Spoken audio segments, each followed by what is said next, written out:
You're not allergic to meat. Your immune system is malfunctioning. And if you've been told that a tick bite suddenly made beef or pork dangerous, you're only hearing half the story.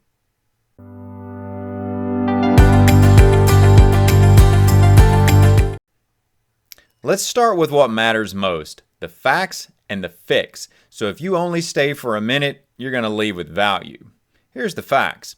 Alphagal syndrome is not a meat problem like it's often portrayed to be.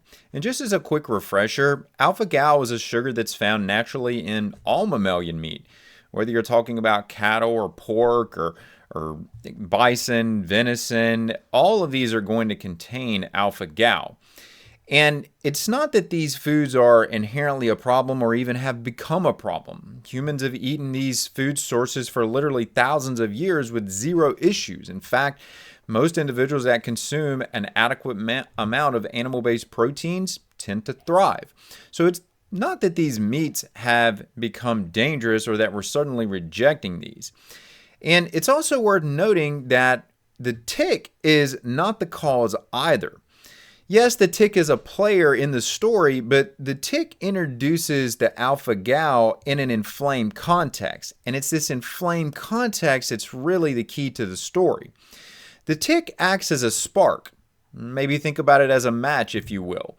But the spark is only going to ignite and become a true fire burning in the body, causing problem if the terrain of the body is unstable and suitable to allow it to do that.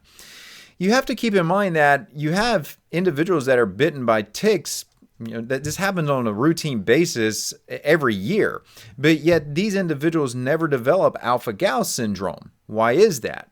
Well, it clearly illustrates that the terrain matters. So what's the fix that we should be considering? Well, we want to reduce the reactions when alpha-gal is introduced into the body, but to be able to accomplish that means that you must fix things like the gut barrier.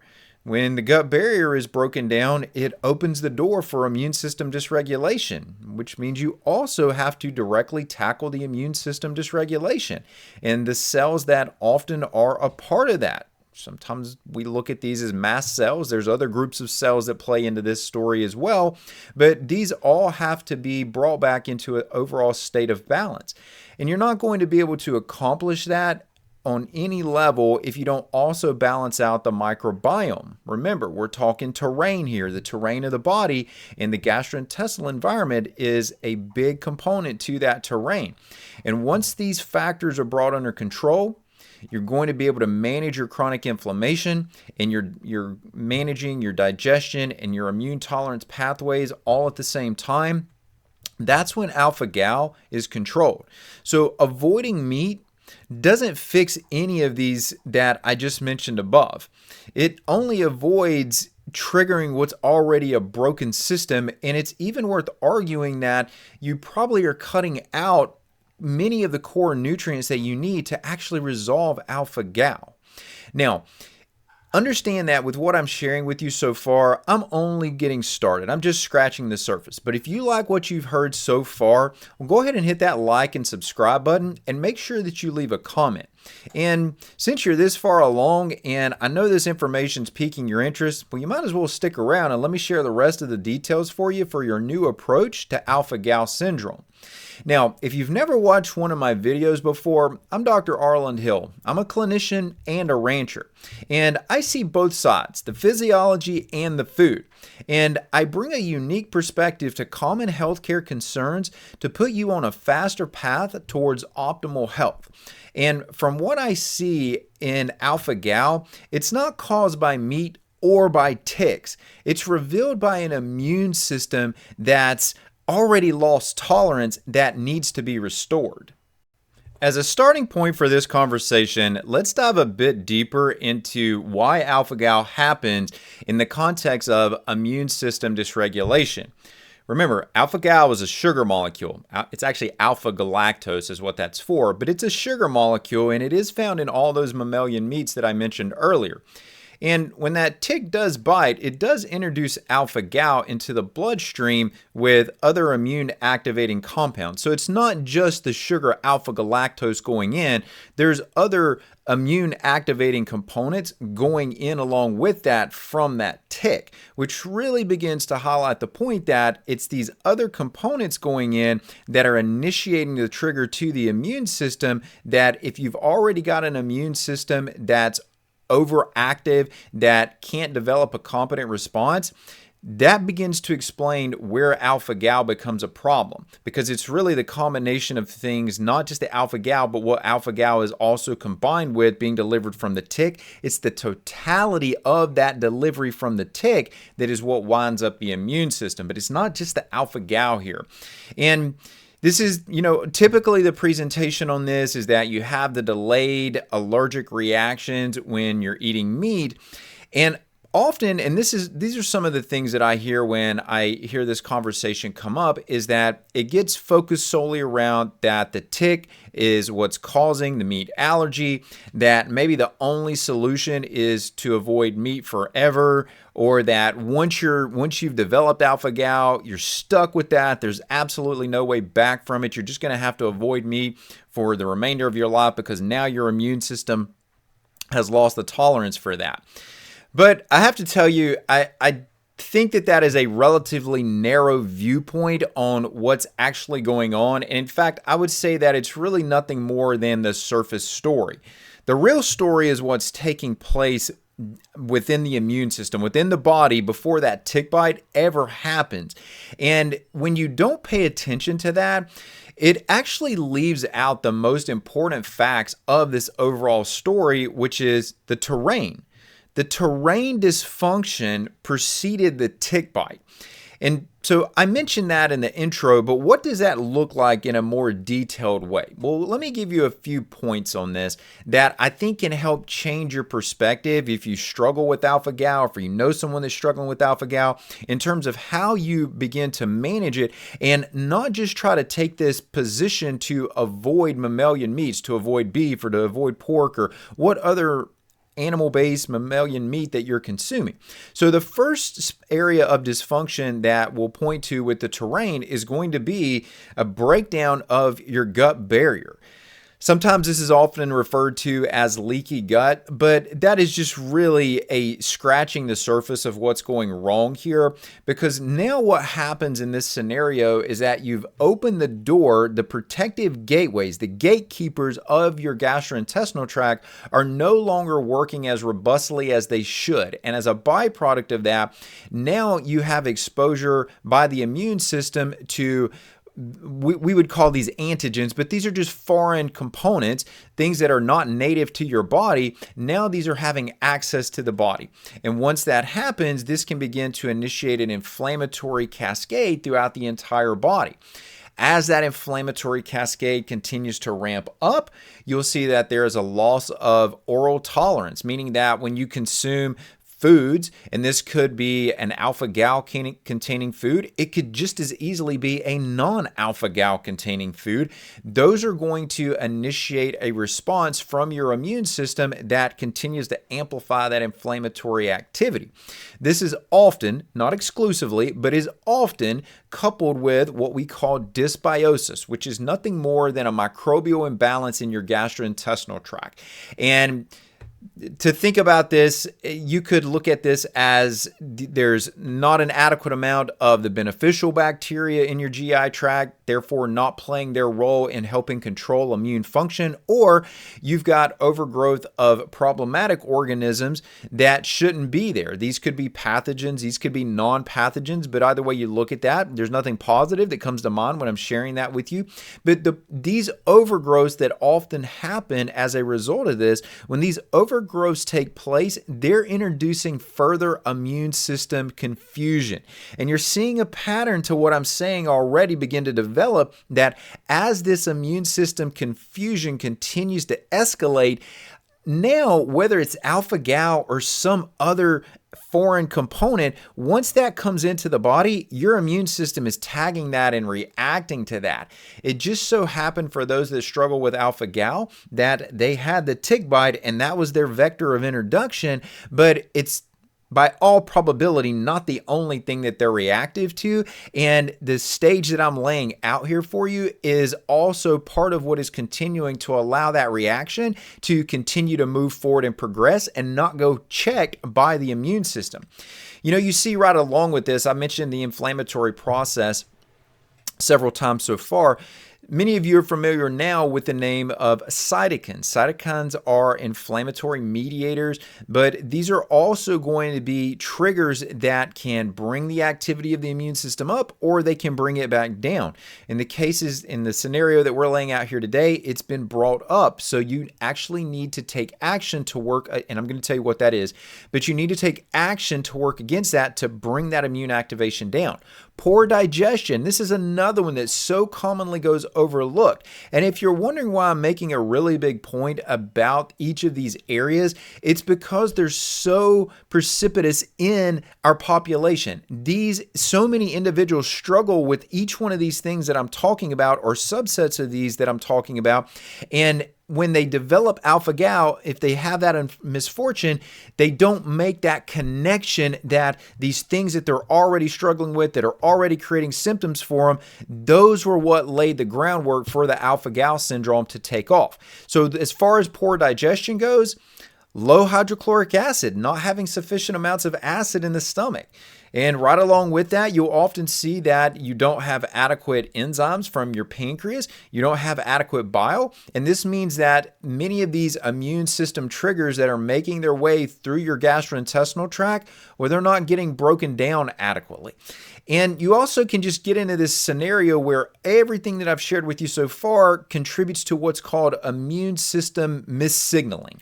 And that ultimately means that the immune system, rather than dampening the types of responses that it has or developing a response and dealing with whatever the immediate threat is and then calming down and not continuing to amplify that threat, the immune system loses the ability to do that. And you can see where, for example, with alpha-gal syndrome, where there's that allergic response, that heightened and elevated allergic potential, well, that's coming from the immune system not being able to back off of the initial responses that it has, and it just keeps its gas pedal to the floor trying to develop a response. That's obviously not what we want.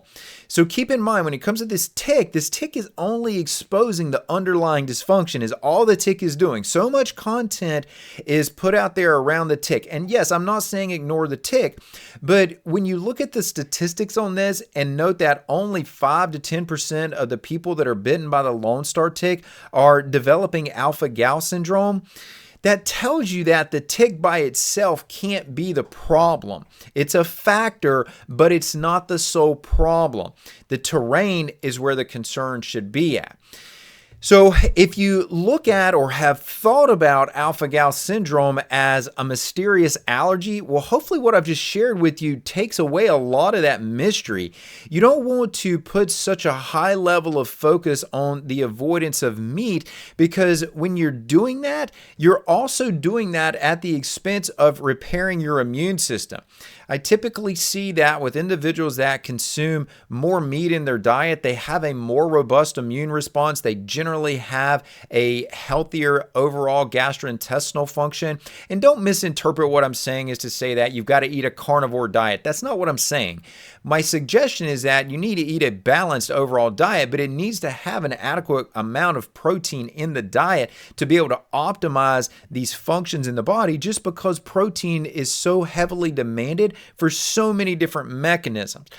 You want to really look at this immune tolerance conversation. And if you've been, if you've listened to so much information about alpha-gal, trying to figure out what your next step's going to be, and you haven't heard anything in these conversations about gut repair and that using that as a pathway to start to build tolerance for your immune system, because frankly, at the end of the day, what we're really talking about here is when you look at how alpha-gal performs and how this whole dysfunction of this syndrome plays out, It's basically an autoimmune condition at its core is what it is.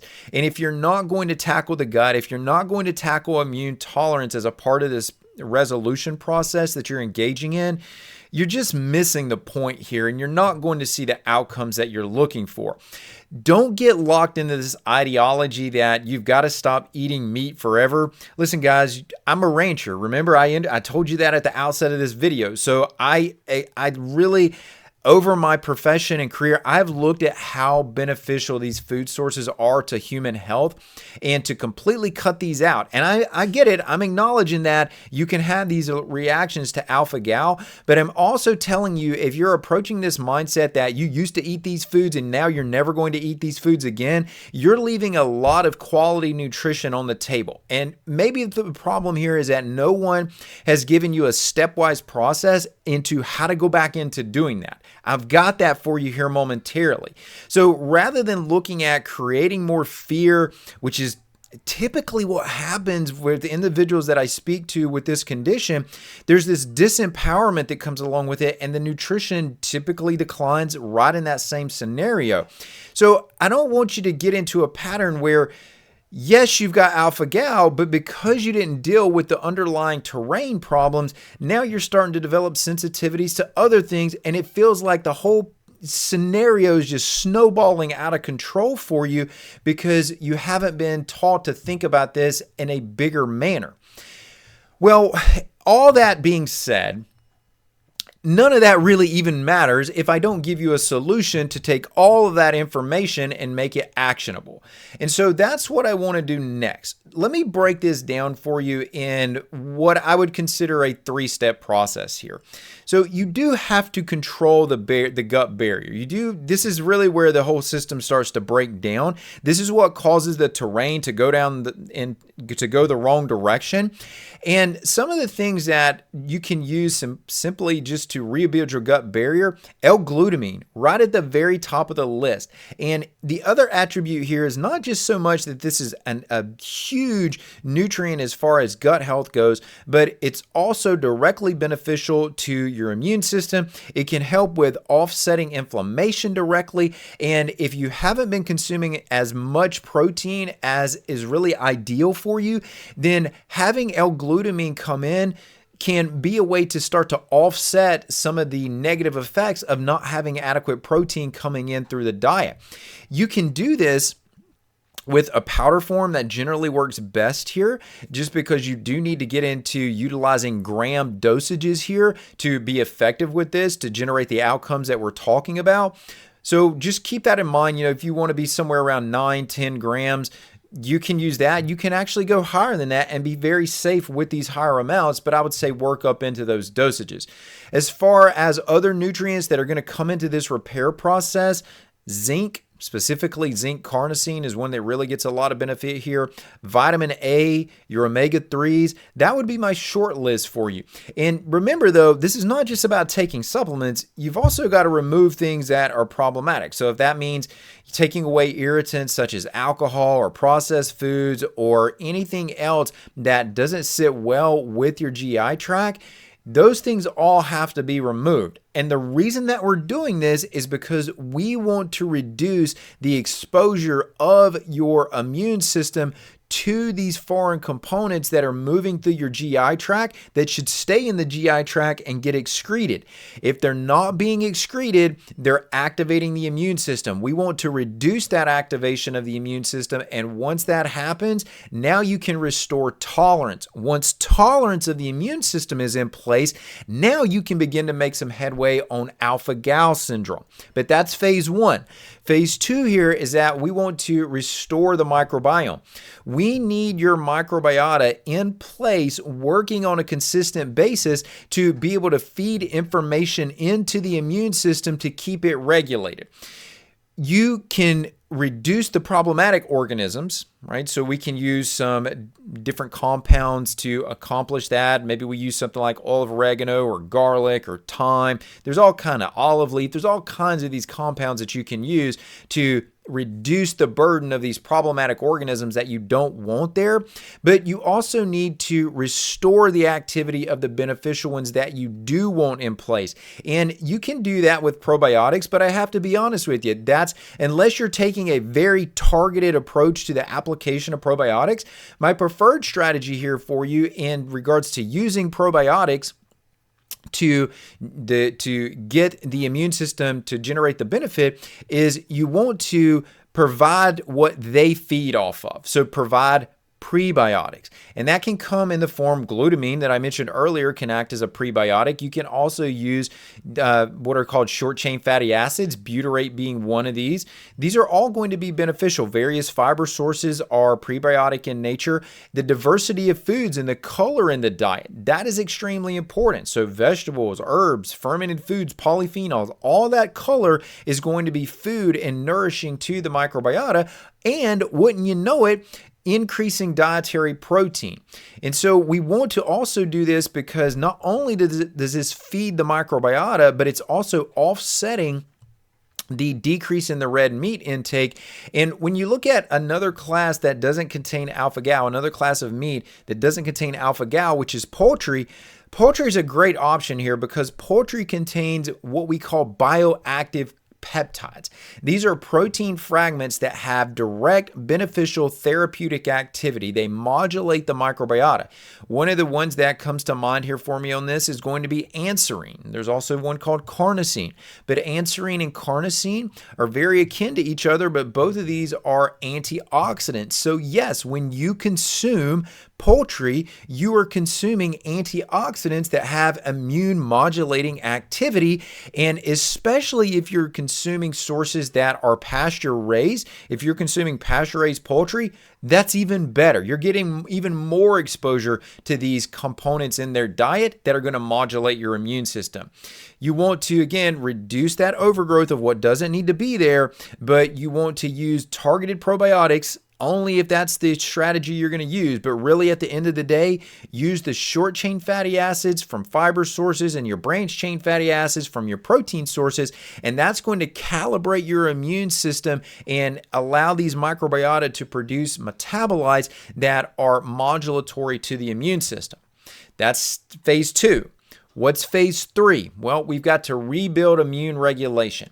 And here we go back to the foods again. Your nutrient-rich foods are what are going to do that. Those nutrients are in those foods for a reason. You need to be seeking out foods that are nutrient-dense. What are your most nutrient-dense protein sources? Pasture-raised protein sources.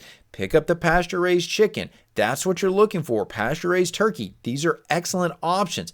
These types of foods are going to contain some vitamin C. They're going to have minerals in there like magnesium. You'll even get, if these animals have been out foraging on the pasture, what they've been foraging on becomes stored in the meat and in the fats. And now when you consume that, those constituents are beneficial to you and they're being used to modulate your immune system as well. You can rebalance your different subsets of your immune system cells. For example, the omega-3s have a direct impact on that. You're also going to find that because you're increasing the protein, now you're supporting your detox pathways because you're more able to build molecules like glutathione, a big antioxidant in the body, and to have access to its precursors. And you also find that with these foods that are raised in their natural states, they're easier on the digestive system. They're more nourishing to the digestive system. So when you're combining that, if you need the acid, the enzymes, the bile, you combine these more easily digestible foods with those digestive constituents, and now you're taking full use of those foods and completely harnessing what they have for you in regards to their availability.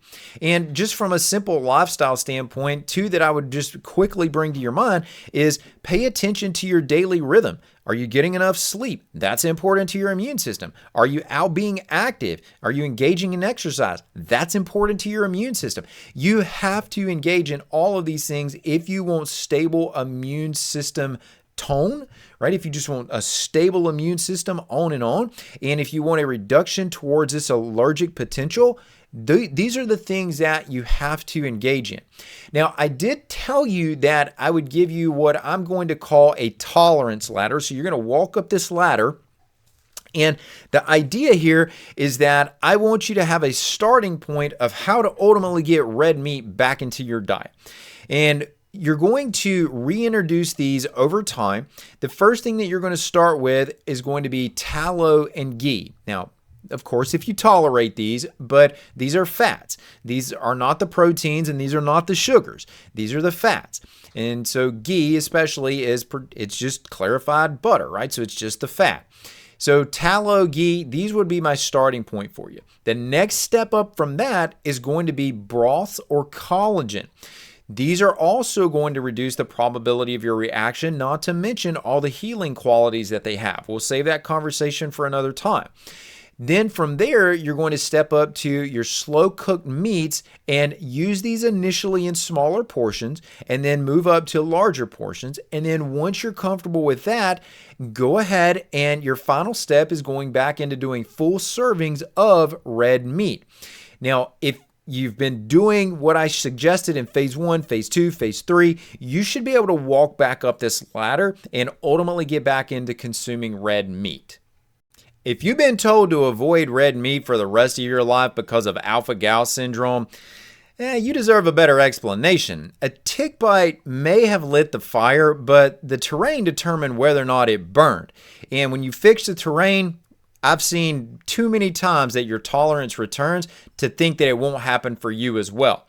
And if this shifted the way that you've begun to see your own symptoms, don't forget to hit the like and subscribe button and make sure you share this with someone else who you know that may be struggling with this same scenario and feeling stuck.